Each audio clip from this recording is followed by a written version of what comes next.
Super ಆಗಿರೋ ಹೆಸರುಬೇಳೆ ಚಕ್ಲಿ ಎಷ್ಟು ಚೆನ್ನಾಗಿದೆ ನೋಡಿ.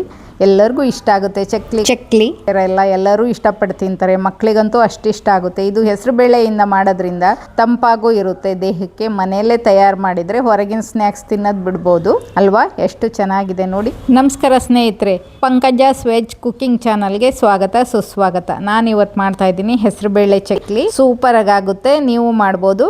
ಒಂದು ಲೋಟ ಹೆಸರುಬೇಳೆನ ಚೆನ್ನಾಗಿ 3 ಸತಿ ತೊಳಿರಿ. 1 ಲೋಟ ಹೆಸರುಬೇಳೆಗೆ 3 ಲೋಟ ನೀರು ಹಾಕಿ 3 ವಿಶಿಲ್ ಹಾಕಿಸಿ ಕುಕ್ಕರಲ್ಲಿ. 3 ವಿಶಿಲ್ ಕೂಗಿದ ಮೇಲೆ ಅದನ್ನು 1-2 ನಿಮಿಷ ಆರೋದಕ್ಕೆ ಬಿಡಿ. ಆರೋದಕ್ಕೆ ಬಿಟ್ಟು ಸ್ಟೀಮ್ ಹೋದ್ಮೇಲೆ ಅದಕ್ಕೊಂದು ನೆಲ್ಲಿಕಾಯಿ ಗಾತ್ರದ್ದು ಬೆಣ್ಣೆ ಹಾಕಿ. ಬೆಣ್ಣೆ ಹಾಕಿದರೆ ಸ್ಮೂತಾಗಿ ಚೆನ್ನಾಗಿ ಬರುತ್ತೆ ಚಕ್ಲಿ. ಹಾಗಾಗಿ ಬೆಣ್ಣೆ ಇಲ್ಲ ಅಂದರೆ ಎಣ್ಣೆ ಕಾಯಿಸಿ ಹಾಕ್ಬೋದು, ಆದರೆ ಬೆಣ್ಣೆ ಇದ್ದಾಗ ಹಾಕಿದರೆ ಚೆನ್ನಾಗಿರುತ್ತೆ. ಈ ಥರ ಹಾಕಿ ಚೆನ್ನಾಗಿ ಸ್ಮ್ಯಾಶ್ ಮಾಡಿ ಆರೋದಕ್ಕೆ ಬಿಡಿ. ಅದಕ್ಕೆ ಅದೇ ಲೋಟದಲ್ಲಿ 3 ಲೋಟ ಅಕ್ಕಿ ಹಿಟ್ಟು ಹಾಕಿ. 3 ಲೋಟ ಅಳದಿಟ್ಕೊಂಡಿದ್ದೀನಿ. ಅದೇ ಲೋಟದಲ್ಲಿ ಬೇಳೆ ಬೇಯಕ್ಕಿಟ್ಟಿದ್ದೆ, ಅದೇ ಲೋಟದಲ್ಲಿ 3 ಲೋಟ ಅಕ್ಕಿ ಹಿಟ್ಟು ಹಾಕಿದ್ದೀನಿ. ಇದಕ್ಕೆ ರುಚಿಗೆ ತಕ್ಕಷ್ಟು ಉಪ್ಪು, 1 ಸ್ಪೂನು ಬಿಳಿ ಎಳ್ಳು, ಎಲ್ಲ ಚಕ್ಲಿಗೂ ಹಾಕೋ ಥರ 1 ಸ್ಪೂನ್ ಕರಿ ಜೀರಿಗೆ, ನಾರ್ಮಲ್ ಜೀರಿಗೆ 1 ಸ್ಪೂನು, ಖಾರ ಪುಡಿ 1 ಟೇಬಲ್ ಸ್ಪೂನು ಇಷ್ಟು ಹಾಕಿ ಚೆನ್ನಾಗಿ ಮಿಕ್ಸ್ ಮಾಡ್ಕೊಳ್ಳೋಣ. ಕೈಯಲ್ಲಿ ಫಸ್ಟ್ ಚೆನ್ನಾಗೆಲ್ಲ ಮಿಕ್ಸ್ ಮಾಡ್ಕೊಳ್ಳೋಣ.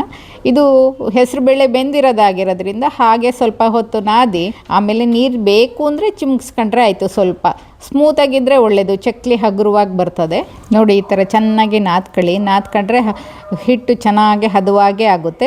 ಈ ಥರ ಸ್ಮೂತಾಗಿದ್ದರೆ ಸಾಕು. ತುಂಬ ಗಟ್ಟಿನೂ ಬೇಡ, ತುಂಬ ಸ್ಮೂತಾಗೂ ಬೇಡ. ಈ ಥರ ಚಕ್ಲಿ ಒರಳಿಗೆ ಅದು ಎಷ್ಟು ಹಿಡಿಯುತ್ತೋ ಅಷ್ಟು ಸೈಜಿಗೆ ಹಾಕಿ ಅರ್ಧ ಒರಳಿಗೆ ಹಾಕಿದರೆ ಸಾಕು. ಬೇರೆ ಬೇರೆ ಮಾಡ್ತಾ ಇಲ್ಲ, ಸುಮ್ಮನೆ ಎಣ್ಣೆ ಒಳಗೆ ಬಾಣಲಿಲೇ ಬಿಡ್ತಾ ಇದ್ದೀನಿ ನೋಡಿ. ಈ ಥರ ಹಾಕಿದರೆ ಆಯಿತು, ಚೆನ್ನಾಗಿ ಬರುತ್ತೆ. ತುಂಬ ಜಾಸ್ತಿ ಹಾಕಬೇಡಿ, ಸ್ವಲ್ಪ ಹಾಕಿದರೆ ಆಯಿತು. ಅರ್ಧ ಚಕ್ಲಿ ಒರಳು ಹಾಕಿದರೆ ಸಾಕು. ಇದು ಹೆಸರುಬೇಳೆ ಆಗಿರೋದ್ರಿಂದ ಸ್ವಲ್ಪ ಲೈಟಾಗಿ ಗೋಲ್ಡನ್ ಕಲರೇ ಇರ್ತದೆ ನೋಡಿ. ಫ್ರೈ ಮಾಡಿ, ಯಾಕೆಂದರೆ ಒಳಗೆ ಹಸಿ ಉಳಿದ್ಬಿಟ್ರೆ ಕಷ್ಟ. ಅದಕ್ಕೆ ಇನ್ನೊಂದು ಸತಿ ಚೆನ್ನಾಗಿ ಚೆಕ್ ಮಾಡಿ ಇನ್ನೊಂದು ಸ್ವಲ್ಪ ಫ್ರೈ ಮಾಡಿ. ಚಕ್ಲಿ ರೆಡಿಯಾಗಿದೆ. ಸಂಜೆ ಟೀ ಟೈಮಿಗೆ ಒಳ್ಳೆ ಸ್ನ್ಯಾಕ್ಸು.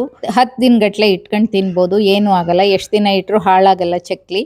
ತುಂಬ ರುಚಿಯಾದ ಹೆಸರುಬೇಳೆ ಚಕ್ಲಿ ರೆಡಿ ನೋಡಿ. ಎಷ್ಟು ಚೆನ್ನಾಗಿ ಕಾಣಿಸ್ತಾ ಇದೆ. ನೀವು ಟ್ರೈ ಮಾಡಿ, ಹೇಗಿತ್ತು ಅಂತ ಹೇಳಿ ತಿಳಿಸಿ. ವಿಡಿಯೋ ನೋಡಿದ್ದಕ್ಕೆ ಧನ್ಯವಾದಗಳು. ಮತ್ತೆ ಸಿಗೋಣ. ಧನ್ಯವಾದಗಳು.